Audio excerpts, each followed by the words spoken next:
Something's happening out here, to our industry, to our profession, to our very careers. What's happening is not good, and it's not getting any better. What's fueling this phenomenon? Essentially deregulation and all the forces it has unleashed.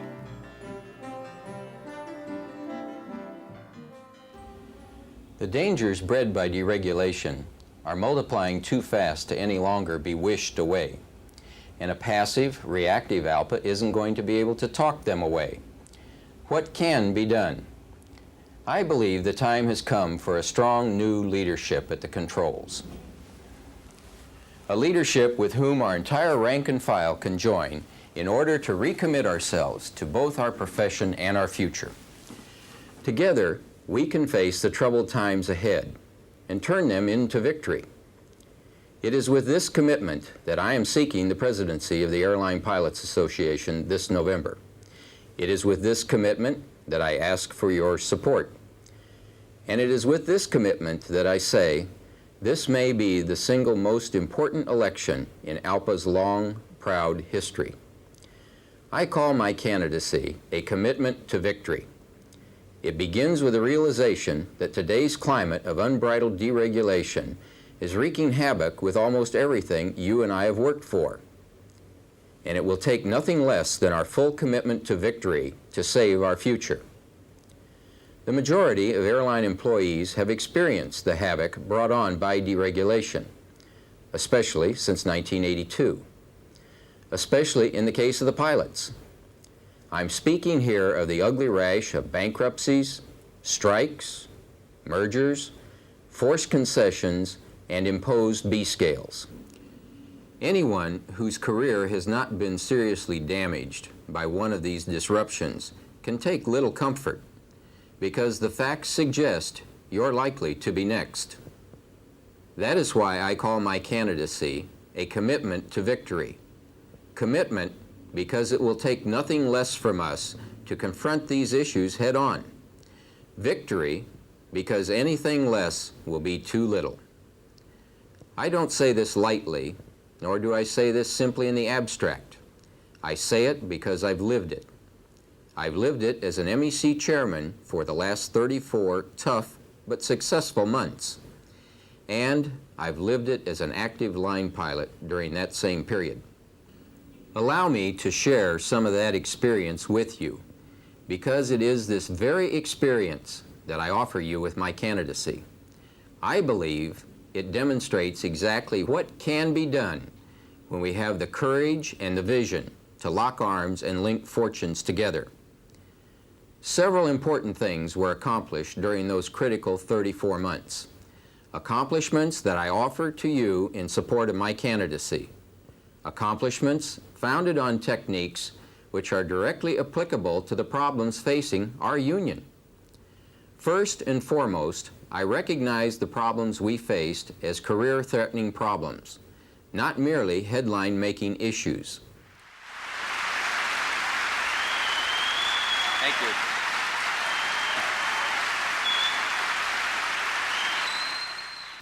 During this same time frame, the company has also presented several proposals. The difference being that the company has failed to respond to any of the issues that ALPA has brought to the bargaining table. It seems that management's idea of give and take is, you give, we'll take.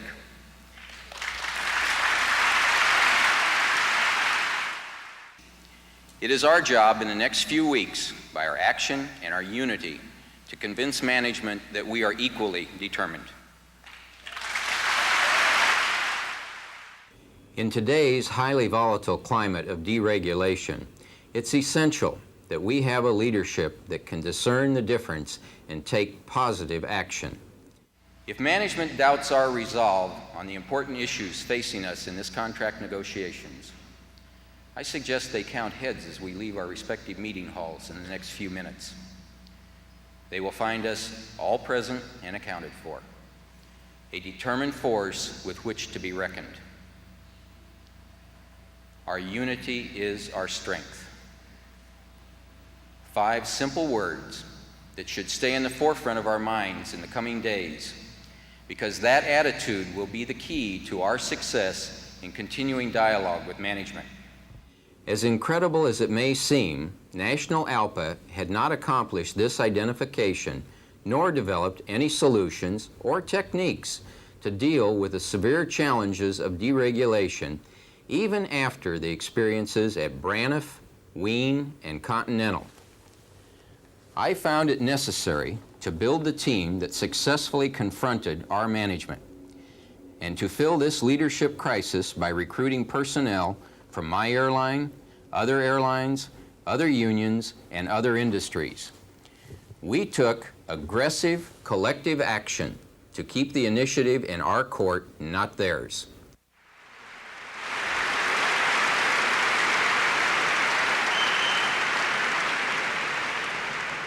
First thing I'll cover is what's going on the picket lines. Who's been with us out there? Well, there's no question that the AFA has been out there. We all know that.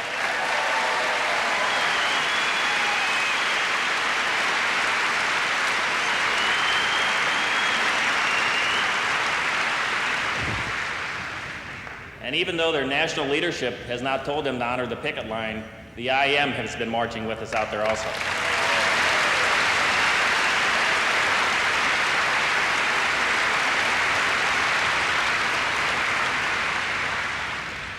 Pilots from most other ALPA carriers and many non-ALPA carriers have been out there. Delta, TWA, Piedmont.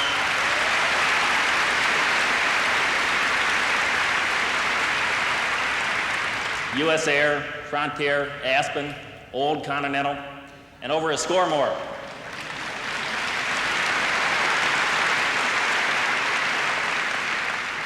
Many of these pilots from other air carriers are wearing the We Are United buttons when flying their trips. Most notable among the non-ALPA carriers that have been out there have been American, New York Air,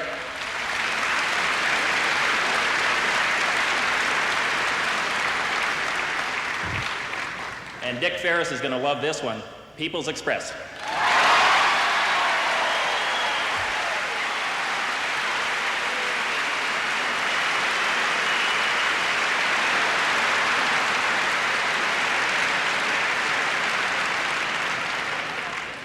Other unions have been actively supporting us also. The Teamsters,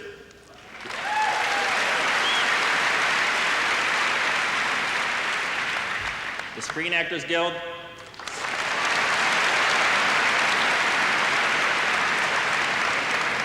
believe me, this is a long list.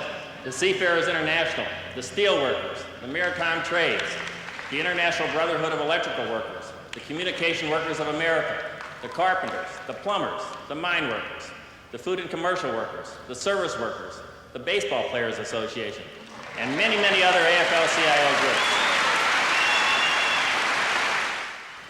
At United, we developed and implemented powerful new communication concepts. If we were going to be strong, we had to be unified. And if we were to be unified, we had to stay in touch with one another. We did. With innovative communication technologies, from electronic bulletin boards to nationwide teleconferencing, from video reports to family awareness programs. The concepts were right on target. So were the results. Other candidates may be taking credit for these techniques, but the facts are that we developed them, and other airlines with the same needs turned to us for the necessary expertise, which we gladly shared. Another dimension to my role as MEC chairman was the willingness to act with reason. My philosophy has always been, reason, yes. Retreat, no. And so, when reason had been exhausted by management threats and deception, I took action.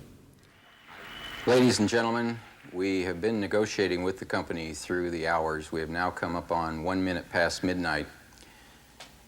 We just made another proposal to the company, one which is more liberal than the proposal that we have been standing on for about the last 6 months. I was in contact with Mr. Ferris. We do not have a tentative agreement at this point in time, and it appears to us that the corporation is going to reject this offer.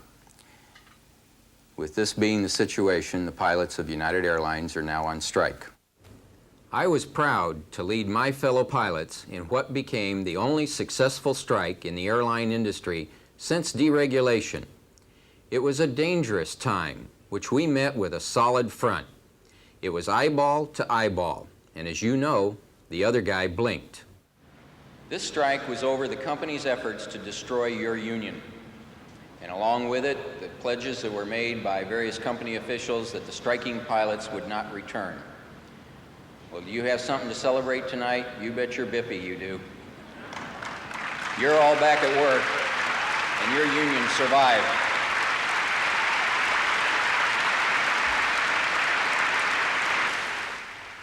The results of that strike were positive, both for our profession and our industry. It's the same kind of reasoned, no-retreat leadership that I offer you with my candidacy. I'm especially proud to say that my efforts helped unite a diverse group of over 5,500 pilots, from wide-body to narrow-body, from 2-men to 3-men crews, from junior to senior, from new hire to over age 60, from domestic to international. They were as diverse a group as any you would find in our industry. Yet, under my leadership, they were molded into a cohesive team that was willing to act together. I can do the same at the national level. Additionally, I was able to reach out beyond our pilot ranks to achieve close cooperation with the Association of Flight Attendants. This outreach opened valuable lines of communication and support with the AFA, thereby strengthening both our positions. This strike is continuing only because the company insists on rewarding strikebreakers in the back-to-work agreement. Our count shows that our flight attendants are holding strong. Almost 90% of our flight attendants are honoring the picket line.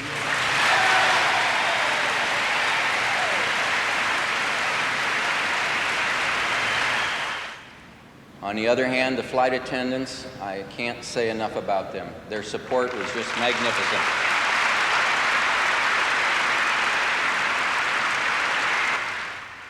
It's the same brand of creative leadership that I want to bring to ALPA. Another success has been the increase in political activity on the part of the United Pilots. When I began my term of office as MEC chairman, 27% of our pilots contributed to ALPA PAC. By educating the pilots to the importance of this program, our participation has increased to 51%. When critical issues are coming up for a vote in Congress, we can consistently mobilize our pilots to make their feelings known to their congressmen. Also, during my tenure, we were able to successfully thwart management's raid on our pension plan.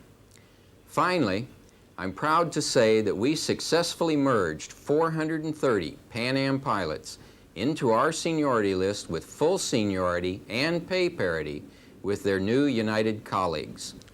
In fact, all the groups, Pan Am ALPA, Pan Am FEIA, and United ALPA, merged without the need for either arbitration or mediation. That's the brand of cooperation and unification that we need today and tomorrow and for all our tomorrows to come. In light of this, you may ask, why didn't the Frontier acquisition succeed? We would have accomplished the same goals and in fact had the full cooperation and participation of the Frontier pilot leadership in our efforts if we had gotten to the point of an actual merger. But we never got there because UAL's management was only willing to acquire the prime assets of Frontier, not its dedicated employees, thus precluding a merger. What about our future? Let's face it, that's where you and I will have to spend the rest of our lives. Well, in my opinion, in the opinion of virtually anyone who has taken the time to look, the future holds greater challenge and more career-threatening danger than ever before, if, that is, we continue to drift, if we continue to close our eyes, if we continue to allow the initiative to a management bent on destroying us one by one. Continued industry consolidation through mergers and acquisitions is inevitable. So let me share with you two future scenarios. One built around what happens if ALPA fails to change course and change leadership. The other scenario built around what can happen if ALPA puts bold new leadership at the controls. Without change, we will see deeper concessions and increased pilot unemployment due to bankruptcies and other forms of capacity reductions, to the point where wages and working conditions established at Continental by Frank Lorenzo will begin to look generous. Once that process bottoms out, cabotage, which is perhaps the greatest threat on the horizon, will bring an entire spectrum of new downward pressure to bear on our wages from foreign competition. Don't believe for a moment that the federal government will protect you. Just look at the current state of steel, auto, textile, and every other major industry in our country. If this scenario continues to its obvious conclusion, ALPA simply will not survive. And without a viable organization, we will simply have no voice in the critical matters of air safety. I don't have to tell you what that means.